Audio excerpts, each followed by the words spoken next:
Iglesia, buenos días.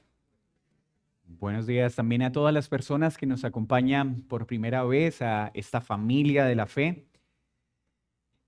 El título de esta enseñanza es Aceptándonos como Cristo nos aceptó.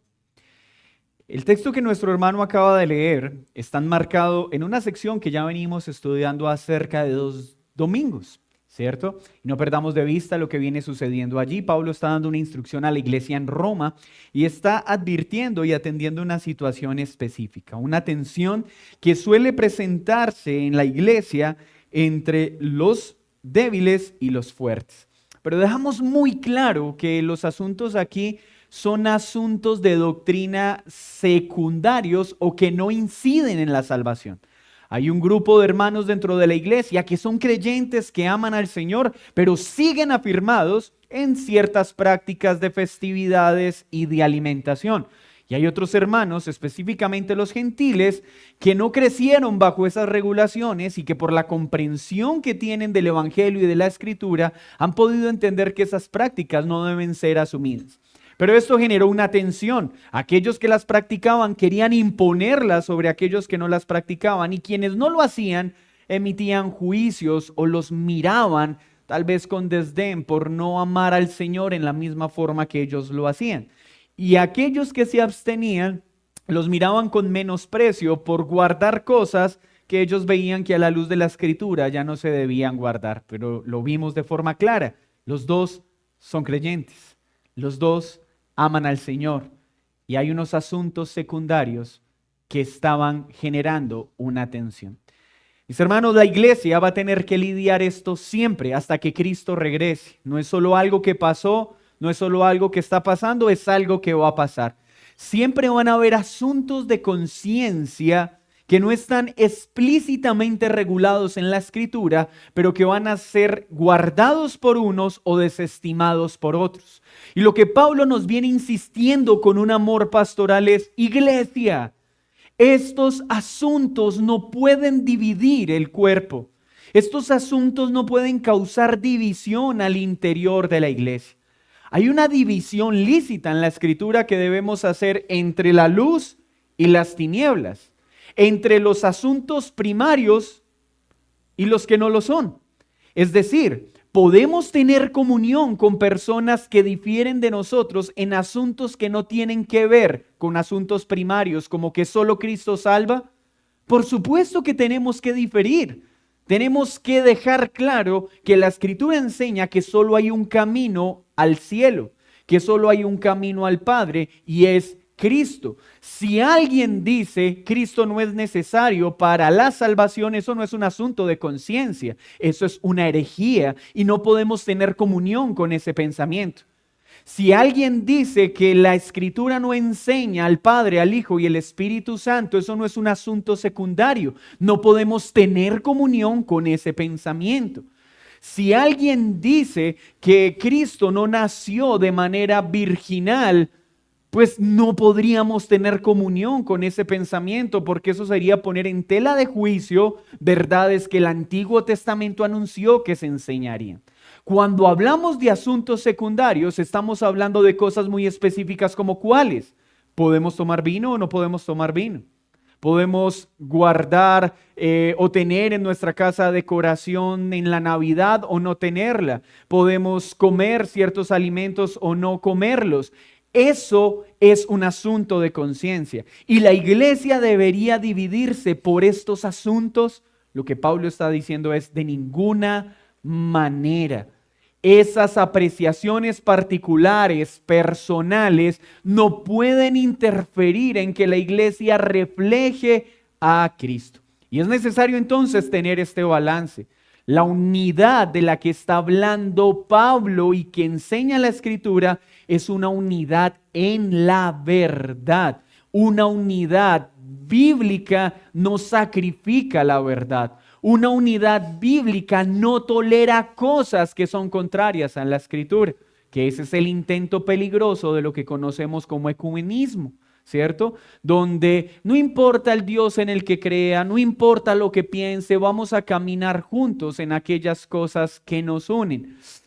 Hermanos, eso es muy romántico, pero es bíblicamente irresponsable, porque es validar cosas contrarias a la Escritura.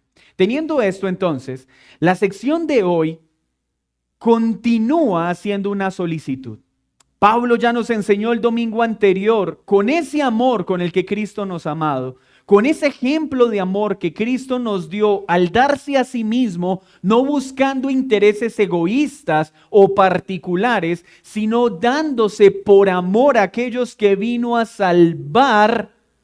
Asimismo, nosotros debemos aprender a relacionarnos en la iglesia, a amarnos como Cristo nos ama, a amar a aquel que está bajo ciertas regulaciones en su entendimiento y aceptarlo y caminar con él amorosa y pacientemente para que en el ejercicio y el conocimiento de la Escritura pueda de manera orgánica y natural empezar a abandonar ciertas prácticas que la Escritura ya no demanda. Pero mientras eso sucede, nos llama a abstenernos de ciertas cosas si es necesario por amor a ese hermano.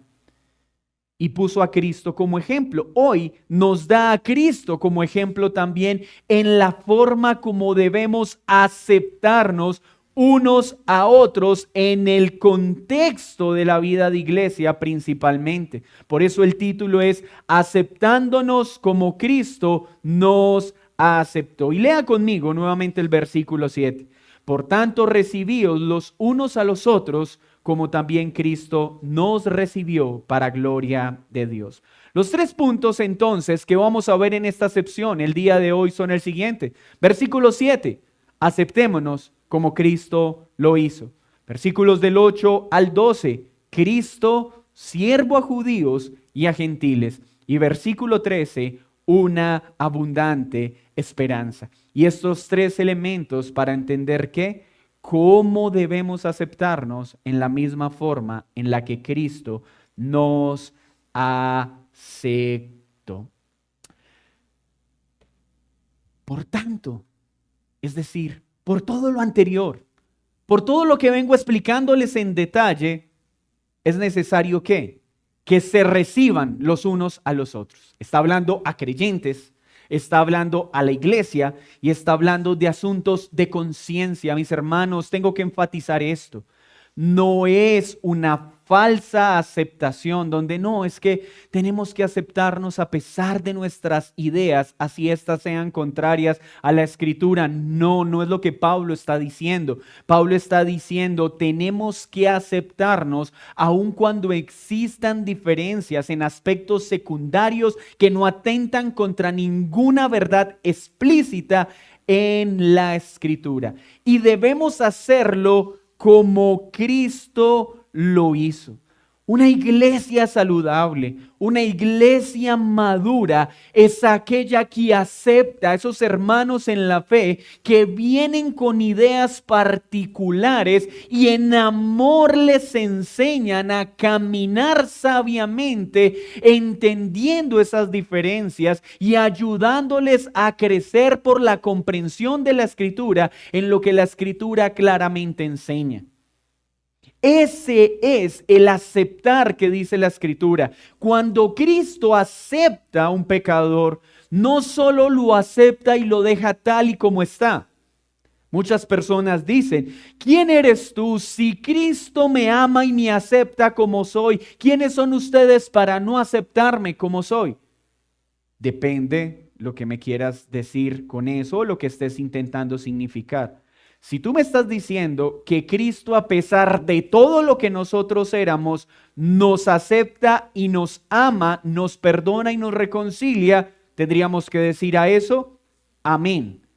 Pero si lo que tú estás diciendo es que Cristo toma a alguien, lo toma por hijo y lo deja como estaba en una vida de pecado y practicando cosas que son contrarias a lo que él prohíbe, tendría que decirte esa aceptación no es la aceptación bíblica.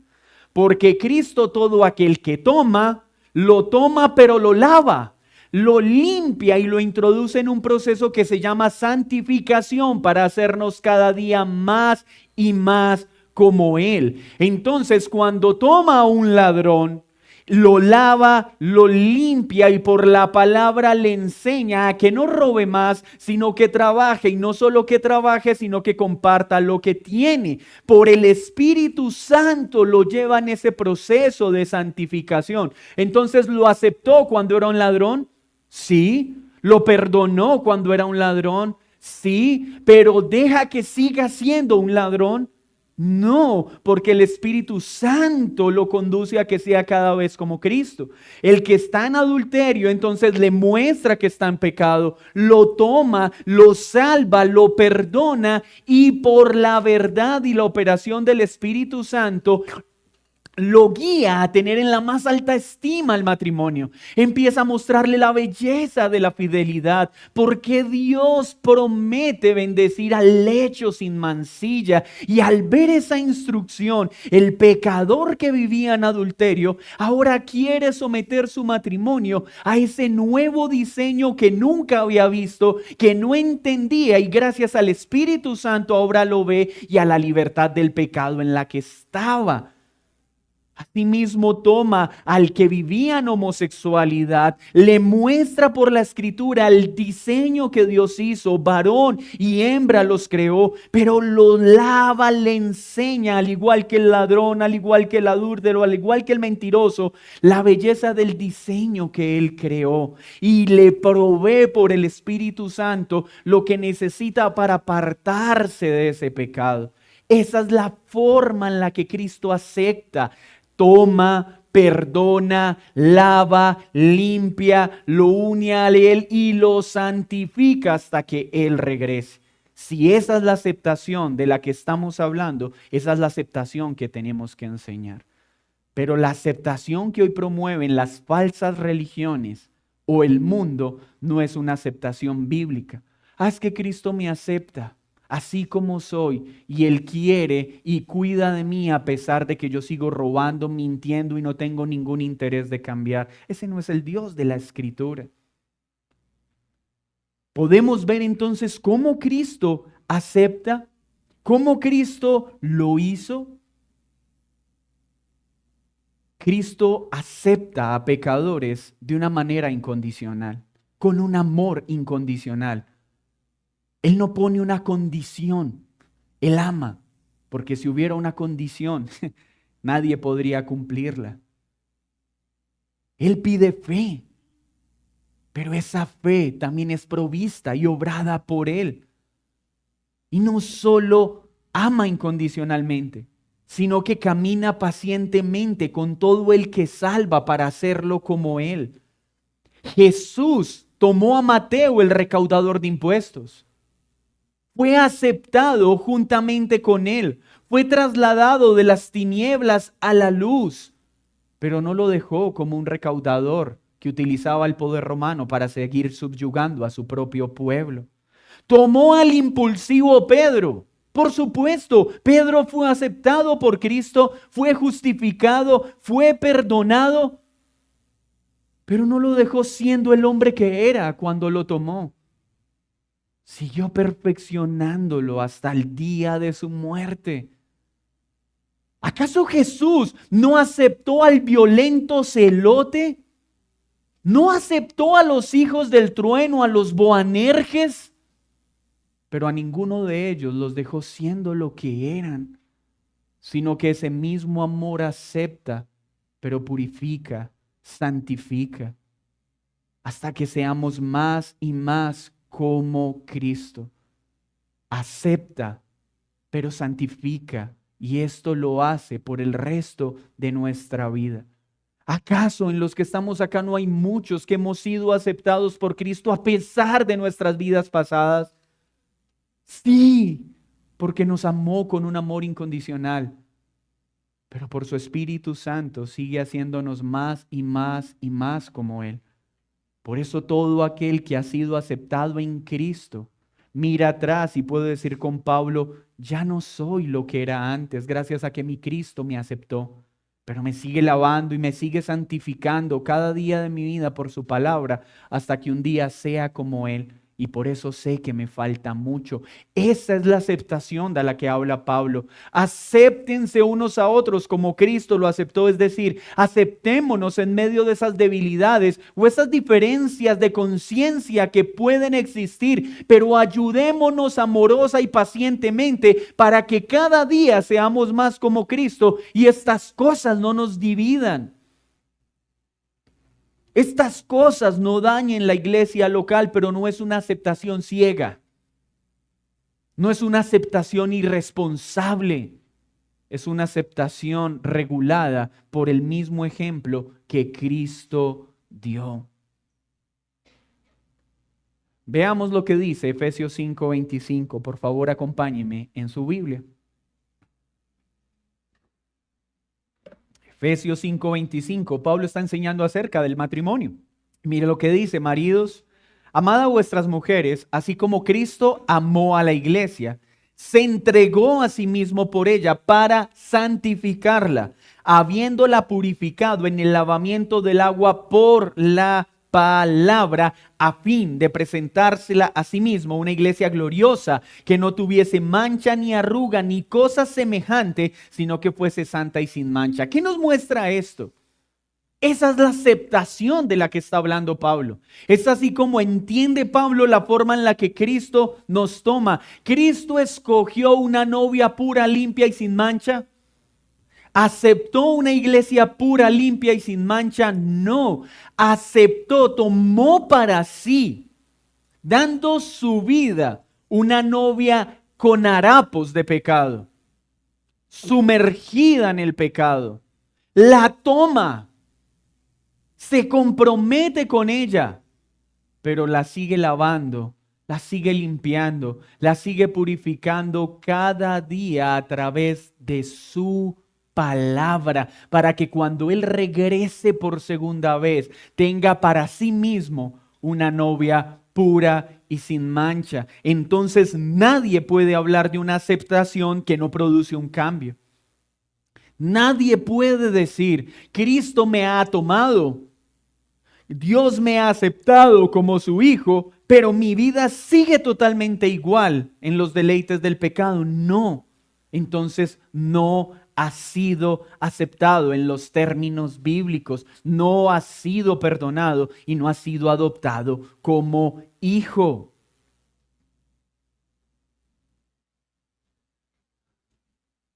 ¿Y para qué debemos aceptarnos de esta forma? ¿Para qué debemos evitar que las cosas secundarias dividan la iglesia? ¿Para qué debemos entender esa tarea que tenemos de soportarnos y caminar juntos pacientemente en esas cosas que a veces nos distancian de percepción? ¿Para qué? Para que Dios sea glorificado, para que Dios reciba la honra. Y no pierda de vista el contexto. Es claro que Pablo está hablando de estos hermanos débiles a los judíos, que seguían esclavos bajo esas regulaciones de sus dietas y su entendimiento de cómo agradar a Dios. Y está hablando de fuertes a los gentiles que por la comprensión del evangelio entendían que no necesitaban eso para ser salvos. Imagínense lo que pasaba cuando llegaban a la iglesia y veían a un judío y a un gentil alabando a Dios con fervor y pasión. Imagínense, eso era un escándalo social. Ver judíos y gentiles alabando y adorando a Dios con fervor y pasión, expresándose amor y afecto a pesar de esas diferencias secundarias. Esa es la clase de amor que debe existir en la iglesia. Pero tenemos que ser honestos. A veces caminamos tan lejos de esa realidad. Somos aún tan arrogantes y tan altivos. Vemos aún con tanto menosprecio a aquellos que tal vez tienen ciertas regulaciones en su vida. Seguimos juzgando con tanta dureza a aquellos que no asumen ciertas regulaciones que adoptamos. Y eso lo hemos visto todos esos domingos, pero es por culpa de nuestro pecado. Entonces Pablo les está diciendo, iglesia, por favor, no dejemos que las cosas secundarias se roben la gloria que Dios merece. Cuando ustedes aceptan a las personas como Cristo lo hace y caminan juntos pacientemente para que cada día seamos más como Él, Dios recibe la gloria. Cada vez que el mundo ve y dice, wow, pero ustedes, ¿cómo hacen para caminar juntos si son tan diferentes? ¿Cómo es posible que el rico y el pobre estén sentados en un mismo lugar y compartiendo sus alimentos? ¿Cómo es eso? Y poder decir, es el amor que hay en Cristo. ¿Cómo un hombre adinerado, habituado a estar en los mejores restaurantes de una ciudad, puede sentarse en un parque a compartir un picnic con hermanos de escasos recursos de la iglesia y a disfrutar de ese momento? Por el amor de Cristo. ¿Cómo es posible que personas tan abismalmente diferentes por las dinámicas sociales en las que viven puedan alabar al mismo Dios y puedan servirse y cuidarse los unos a los otros? Y Dios recibirá la gloria porque podrán decir, es solo por Cristo, es solo por Cristo, es solo por Cristo. Es solo por Él que buscamos esta unidad, porque no es algo cómodo para nosotros. Ahora, Pablo argumenta y da testimonio con el Antiguo Testamento de cómo esto ya había sido establecido por Dios. No es algo accidental, no es que Dios haya dicho, ay, ¿ahora qué voy a hacer con este pueblo? Mi plan era solo salvar a los judíos y ahora salvé a los gentiles, ¿qué voy a hacer? No, Pablo va a pasar a mostrarles y decirles, hermanos, esto estaba instituido por Cristo desde antes. Venir a salvar a los judíos, pero también salvar a gentiles. Esto no fue un plan B, esto fue desde el comienzo un plan determinado por Dios. Mira el versículo 8. Pues os digo que Cristo Jesús vino a ser siervo de la circuncisión. Entonces Pablo está diciendo, acéptense en la forma en la que Cristo los ha aceptado, ayudándonos a ser cada vez más como Él, lavándonos con su palabra. Pero también nos dice que sirviendo como Él vino a servir. Él vino a servir a los de la circuncisión. ¿Esto es quién? Al pueblo judío, para mostrar que Dios es fiel a su palabra, para confirmar en Él todo lo que le había prometido a los judíos. Entonces los judíos no podrán decir, nos incumpliste al aceptar gentiles. Nos incumpliste al perdonar personas que no eran de nuestro pueblo. Tú debiste haber salvado solo al pueblo de Israel. Y eso es lo que pensaban los judíos, que la salvación era solo para ellos. Y Jesús está explicando acá una vez más, ya lo vimos en capítulos anteriores, no. La salvación no es solo para Israel, es para el verdadero Israel, para todo judío y todo gentil que crea en Cristo y en lo que Él prometió. Entonces está diciendo, yo vine. La forma en que los aceptó, la forma en la que sirvió, cumpliendo todo lo que había prometido a los padres, porque Él prometió que vendría una simiente en la que serían benditas las naciones. No fue la promesa a Abraham, a Isaac y a Jacob, y esa promesa se cumplió en Cristo. Y vendrá un profeta y aquel que lo escuche será salvo.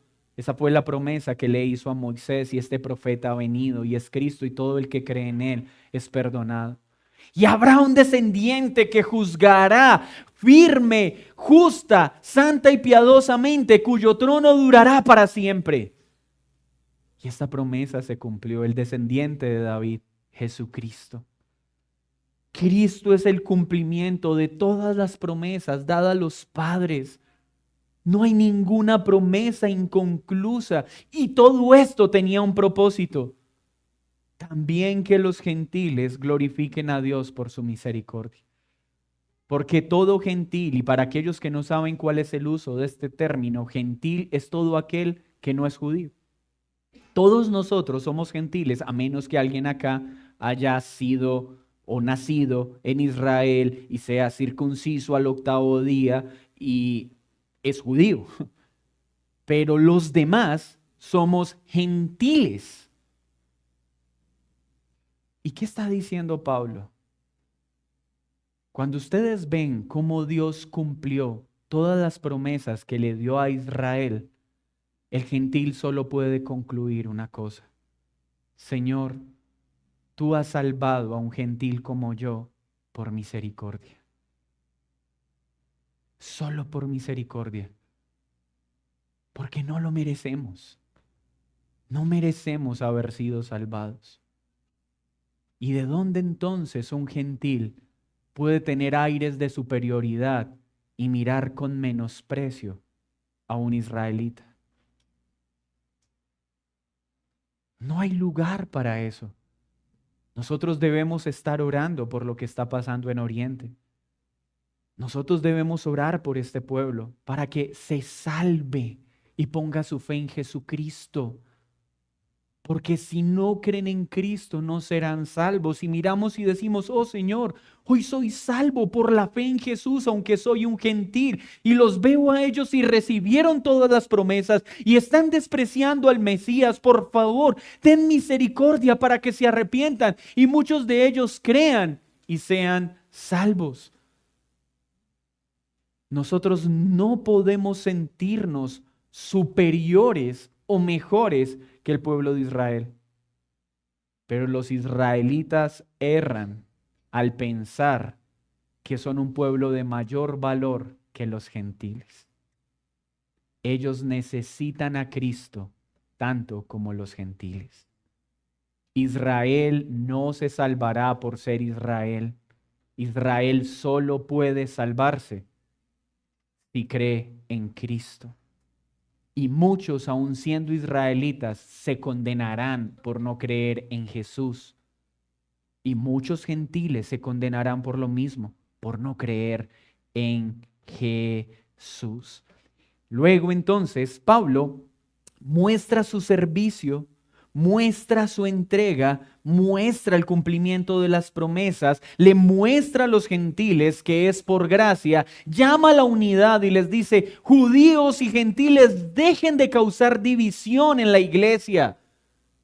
Reflejen la unidad de Cristo. Y es el mismo llamado que hoy tendríamos a ser iglesia de Cristo. Dejen de estar dividiendo por cuántas canciones debe haber en la reunión, 2 o 3. ¿Podemos tener instrumentos o no podemos tener instrumentos? ¿Cuántos instrumentos agrada al Señor? 2 o 3, 4 o 5. ¿La batería es de Dios o la batería es del diablo? Y la iglesia se sigue dividiendo por estos asuntos. Seguimos menospreciando a aquellos que Cristo ha salvado por asuntos secundarios. Y hoy esta voz retumba y dice: no, no más. Dejen de dividir el cuerpo de Cristo con asuntos secundarios. Acéptense como Cristo los ha aceptado. Sopórtense, sirviéndose unos a otros para cada día ser más como Cristo. ¿Puede haber escuela infantil o no puede haber? No. No. No podemos seguir dividiendo la iglesia por esto. Y veamos la evidencia que Pablo presenta de ese plan de unidad que tenía al unir un solo pueblo entre judíos y gentiles, quitando el muro que nos separaba. Como está escrito, por tanto, yo te confesaré entre los gentiles y cantaré tu nombre. Y otra vez dice: alegraos gentiles con su pueblo. Y empieza a citar los salmos, empieza a citar diversos aspectos del Antiguo Testamento en los que no me detendré, pero que nos lleva a decir que los gentiles siempre estuvieron en el plan de Dios. Y gracias a Dios así fue, porque si no nosotros no podríamos ser parte de esta bendición. Y él tenía planeado que un día los gentiles cantarán a su nombre. Hermanos, cuando nosotros iniciamos la reunión entonando cánticos a Dios, yo pienso en una corte de ángeles y a Dios mismo viendo, he ahí cómo se cumple una y otra vez lo que yo había prometido, que mi salvación llegaría también a los gentiles. Que personas en la ciudad de Armenia, en un pequeño país llamado Colombia, supremamente alejados de Oriente, que se reúnan un domingo a entonar cánticos, eso debe causar gloria a Dios. Cada domingo nosotros deberíamos estar maravillados al ver todas las iglesias gentiles que se reúnen a exaltar el nombre de Dios. Deberíamos estar gozosos por eso. Pero ¿saben qué pasa cada domingo? Ay, ve a esa iglesia con batería. Ve a esa iglesia con 4 instrumentos y no con 3. Es increíble que cosas secundarias nos priven de decir, Señor, ¿cómo hay una iglesia en ese lugar tan apartado de Colombia? Sí, cantan a Dios con tambores, siguen sus tradiciones culturales, pero se reúnen y con sus ritmos y con sus instrumentos exaltan a Dios con pasión y fervor de una forma legítima. No deberíamos estar diciendo, ¿y cómo llegó el evangelio a esa tribu? ¿Cómo esos indígenas con lo que conocen alaban al Dios de la Escritura? Reconocen a Cristo como Señor y Salvador. Pero otros, ¿cómo no les han enseñado la himnología clásica? ¿En qué momento? ¿En qué momento dejamos que las cosas secundarias te roben la gloria de lo que verdaderamente importa? ¿En qué momento estamos dando pie para que las cosas secundarias nos alejen de aquellos que son hermanos? Y no estoy diciendo que aprobamos el desacierto que puede haber en aspectos teológicos. Puede haber errores en el principio regulativo. Pero ¿cómo estamos llamando a personas que son hermanos en la fe como hijos del diablo porque no practican aspectos secundarios que nosotros consideramos correctos? Que eso no pase entre nosotros.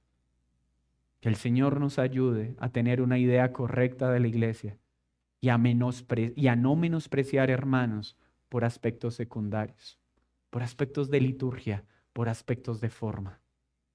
Porque cuando estemos en el cielo, veremos a esos hermanos tal vez escuchando o disfrutando de lugares de mayor privilegio que los que nosotros creímos iban a ocupar.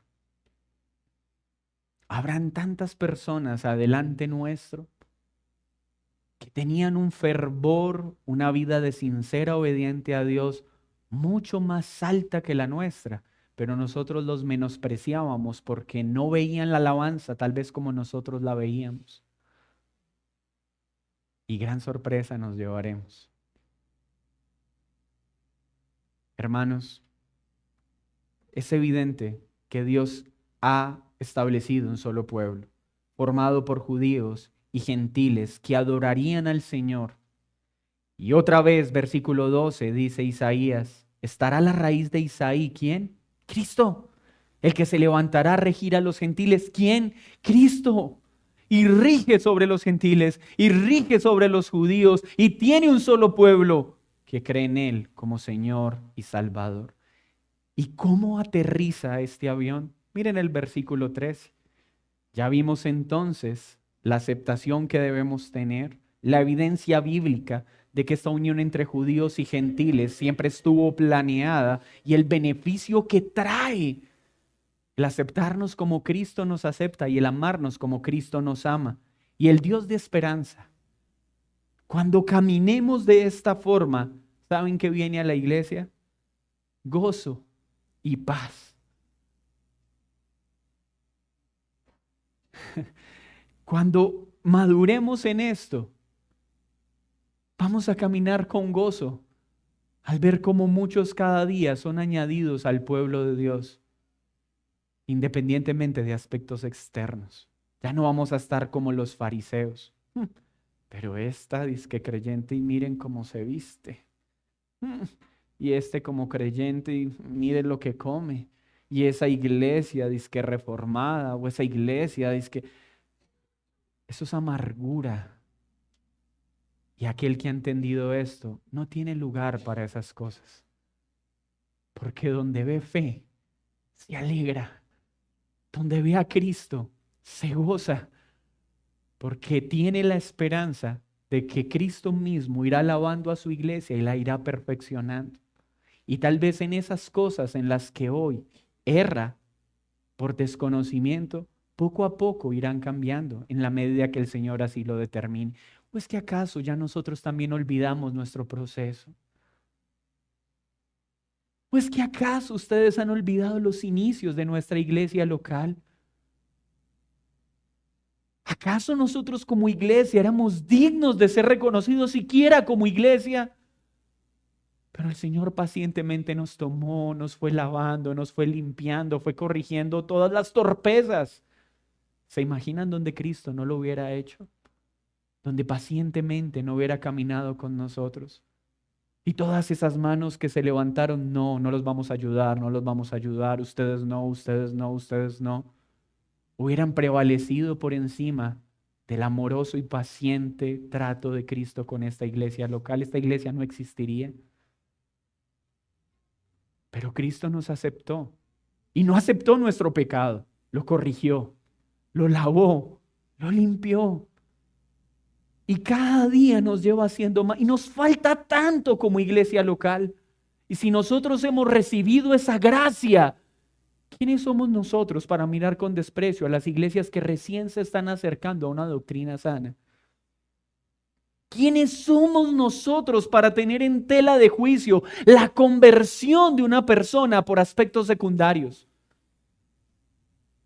¿Acaso no entendemos la misericordia que hemos recibido? Entonces Pablo dice, cuando vivan de esta manera habrá gozo y paz, no tendremos tiempo para pelear. No tendremos tiempo para discutir entre nosotros porque estamos tan ocupados en darle la gloria a Dios al ver cómo salva y cómo transforma, que no perderemos tiempo peleando. ¿Y tú con quién estás? ¿Sí vamos a volver? ¿Con Pablo o con Apolos? ¿Tú de cuál eres? ¿De los que creen en un gobierno puro de ancianos o de los que creen en un gobierno congregacional? Ni de Pablo ni de Apolos. De Cristo, de Cristo, de Cristo, de Cristo. Hermanos, hay tantas cosas con las que tenemos que lidiar en la iglesia. Tantas personas que necesitan creer en Cristo para que sean salvas antes de enseñarles si debe tener el pelo largo o corto. Hay tanto de Cristo que enseñarle a una persona antes de decirle si puede tener topitos o no. Hay tanto que enseñarle de Cristo a una persona antes de enredarnos discutiendo si los tatuajes son sí o no. Antes de ver si ver televisión es bueno o malo. Hay cosas que salvan, que son esenciales y me deben urgir enseñarlas. Cuando vamos a las misiones y llegamos entonces a una comunidad que cree en la poligamia y llegamos a un lugar donde hay un hombre con 5 esposas, ¿qué es lo primero que tendríamos que enseñarle? ¿Que deje a 4 y se quede con una? ¿O lo primero que necesitamos es enseñarle a Cristo para que lo conozca, lo ame y un día por eso entienda que su diseño de hogar no corresponde a la Escritura? Pero tratar de enseñar eso antes de guiarlo a la salvación, y no es lo que hacemos a veces. Estamos queriendo corregir la conducta de la gente sin antes asegurarnos si son salvos o no. Tenemos que volvernos a concentrar en lo que verdaderamente importa. Y esto hará que abunde en nosotros la esperanza por el poder del Espíritu Santo. Nosotros esperamos el cumplimiento de esta promesa. Y es gracias al Espíritu de Dios. y miramos toda esta división y no debe haber lugar para el fatalismo. Hermanos, estas divisiones no van a terminar, porque donde hay hombres hay pecado. Pero ¿saben cuál es nuestra esperanza? Que nuestro intento por dividir la amada no prevalecerá, porque va a haber un día glorioso en que judíos y gentiles, en que los que adoraban con 5 instrumentos y los que adoraban sin instrumentos estarán reunidos en un solo lugar para darle gloria y honra a Dios. Esa es nuestra esperanza. Que todos nuestros intentos por dañar lo que Cristo une no prosperarán. Y esa es nuestra esperanza. Que Él es quien cuida de su novia y Él es quien cuida de su amada. ¿Qué nos enseña entonces esto como iglesia? Hermanos, esta tensión siempre va a existir. No pretendamos desaparecerla. Siempre van a haber personas que lleguen con regulaciones que tal vez no consideramos válidas, y habrán otros con libertades en su conciencia que tampoco consideremos válidas. ¿Y qué debemos decirle? Vaya, busque otro lugar donde piensen como usted. Acéptenlo y prepárense. Paciencia. Y acompáñenlo amorosa y pacientemente. Si llega un punto donde no hay un brazo a torcer, pues podremos decirle, mira, no te está haciendo bien a ti, no está haciendo bien a la iglesia, busca a alguien más afín a tus convicciones de conciencia particulares. Y debería hacerse en amor, con respeto y mansedumbre, pero no podemos negar esa posibilidad. Porque se imaginan donde cada iglesia acepte o rechace a las personas por los estándares secundarios. Yo soy el primero que no podría estar entre ustedes. Pero debemos caminar esa milla. Claro, el camino fácil es decir, no, hermano, acá hay otras 2 iglesias muy parecidas a la nuestra, a la que les sería muy bueno que vaya. Es más, ya mismo llamo al pastor y yo le doy para que lleve el pan para la primera cita y me salgo de este chicharrón. Ese sería un camino fácil. Pero ¿qué dice Pablo? Acéptalo. Tómalo, invierte tiempo, pero no lo rechaces por el hecho de que tiene regulaciones secundarias distintas a las tuyas. Y aquellos que hemos tenido experiencias pasadas dolorosas, entonces cuando encontramos personas, ay no, que siga de largo porque yo ya bebí de esas aguas, no está diciendo, espera, no, acéptalo y ayúdalo porque tal vez Dios lo puso en tu camino para que pueda encontrar ese bien que tú encontraste. Inviértele tiempo, no lo deseches simplemente porque te recuerda aquello de lo que el Señor te sacó. Tal vez por eso Dios te lo puso delante, porque tú ya bebiste de esas aguas y el Señor pacientemente te ha traído a un punto de madurez. ¿No será que Él necesita que lo ayudes? Y la respuesta es por supuesto, porque Pablo está diciendo, acéptelo. ¿Va a ser fácil? No. ¿Va a costarnos? Muchísimo. Entonces, van a haber iglesias con las que tenemos una afinidad doctrinal profunda. Hay iglesias con las que somos afines en todo, en cómo entendemos la confesión de fe, en cómo entendemos la predicación, en cómo entendemos el gobierno de la iglesia. Y con esas iglesias compartiremos púlpito, haremos actividades juntos, creceremos juntos en amor. Pero va a haber otras iglesias con las que tenemos menos comunión. No porque seamos superiores o inferiores, es porque hay algunos aspectos que comprendemos de una forma diferente que no atentan contra nuestra salvación. Y hay una relación, pero hay una relación más cordial. Como habrá otras comunidades religiosas que estaremos en completa distancia porque están en diferencia en asuntos innegociables como quién es Cristo. Pero aunque estamos en total distancia, esa distancia es una distancia en amor y en respeto. Porque aprovecharemos cuando tengamos oportunidad de acercarnos a ellos para con amor y respeto poder predicarles de Cristo. Es curioso escuchar ciertas creencias. Uy, no, yo con ese no me relaciono porque está en una secta. Espera, pero ya intentaste predicarle, ya le compartiste el evangelio, porque nuestra tarea es ayudar a aquellos que están en el error a que conozcan a Cristo y sean salvos. ¿O te imaginas donde aquel que te predicó una vez hubiera dicho, uy, no, a ese no, ese está enredado en demasiado pecado? No, se tiene muchos enredos en su cabeza que le voy a hablar de Cristo. No. Hermanos, estas diferencias existen y no está mal. Hay iglesias que nos consideran cercanas, hay otras no tanto. Y eso está bien, no tenemos por qué pretender borrar esas diferencias. Me gusta mucho, como lo dijo Baxter, en lo que es esencial, total unidad. En lo que no es esencial, libertad de conciencia. Y en todas las demás cosas, amor y respeto. Así tenemos que caminar. Unidad en lo esencial, ahí no hay nada que negociar. ¿Estamos unidos o no estamos unidos? Cristo salva y punto.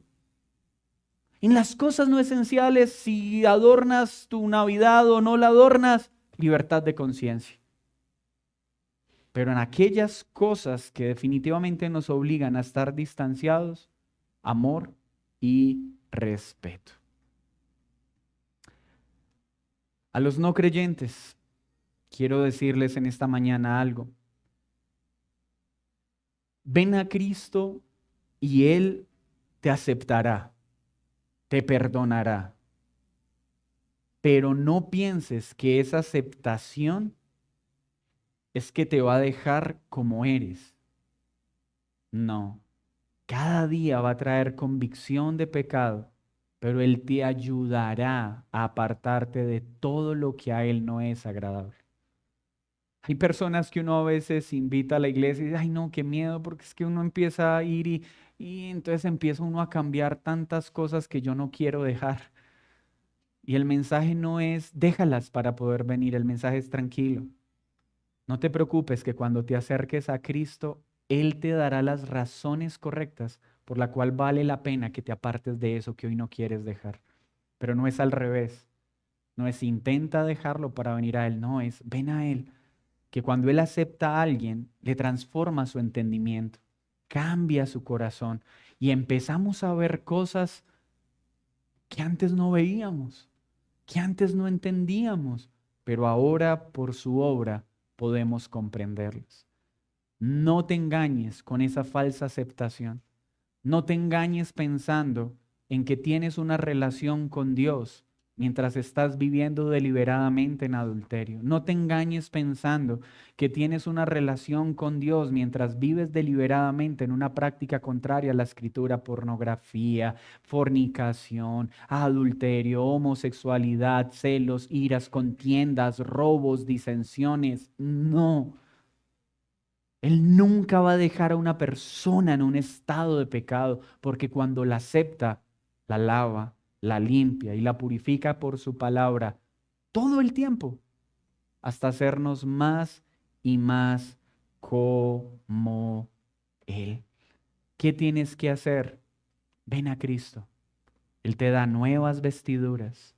Él nos santifica y nos hace cada día como Él. Él cambiará tu afecto y el pecado que amas lo odiarás y lo santo que odias lo amarás. Y verás la razón por la cual vale la pena ser fiel en el matrimonio. Y no solo la verás, sino que Él colocará la convicción en tu corazón.